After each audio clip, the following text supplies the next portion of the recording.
રાજ્ય સરકારના શ્રમ અને રોજગાર વિભાગ દ્વારા જુલાઈમાં આણંદ ખાતે યોજાનાર લશ્કરી ભરતી પૂર્વેના તાલીમ વર્ગનું આયોજન કરવામાં આવ્યું છે.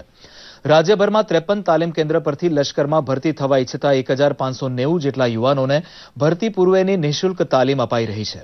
તેમ અમદાવાદ ખાતેના મદદનીશ નિયામક SR વિજયવર્ગીયે જણાવ્યું હતું. આ તાલીમ કેમ્પમાં યુવાનોને દોડ, પુલઅપ્સ, ઊંચો કૂદકો, લાંબો કૂદકો જેવી લશ્કરી પૂર્વ તાલીમ આપવામાં આવે છે.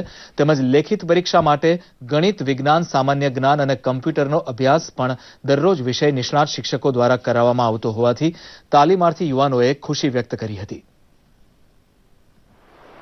ગુજરાતના યુવાનોને લશ્કરી ભરતીમાં વધુમાં વધુ પ્રવેશ મેળવી અને ગુજરાતની એક બટાલિયન તૈયાર થાય એ દિશામાં પ્રયત્ન કરી રહી છે.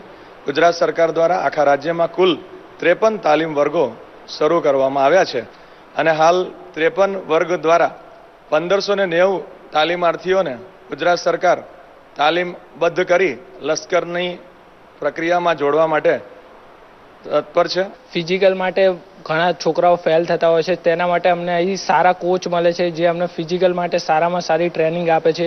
પછી લેખિત પરીક્ષા માટે અહીંયા ગુજરાતના સારામાં સારા શિક્ષકો આવે છે જેના દ્વારા અમને લેખિત માટે પણ તૈયારી કરવામાં આવે છે. 30 दिनों की हमारी पूरी तालीम है और इन 30 दिनों में हमें पूरे दौड़ की तालीम जो आर्मी के क्राइटेरिया के हिसाब से जो पूरी दौड़ की तालीम, फिर लेखित परीक्षा के अंदर कितने ही बंदे फेल हो जाते उसकी भी अच्छे अच्छे शिक्षकों द्वारा MCQs की शॉर्ट ट्रिक्स, बहुत ही सारी दौड़ की टेक्निक्स जिससे हम कम से कम टाइमिंग में अच्छे से 1600 मीटर अपना कंप्लीट आर्मी के अंदर ज्वाइन हो और अपने देश की सेवा करे. उसके लिए गुजरात सरकार ने बहुत ही अच्छा ये इंतजाम किया हुआ है.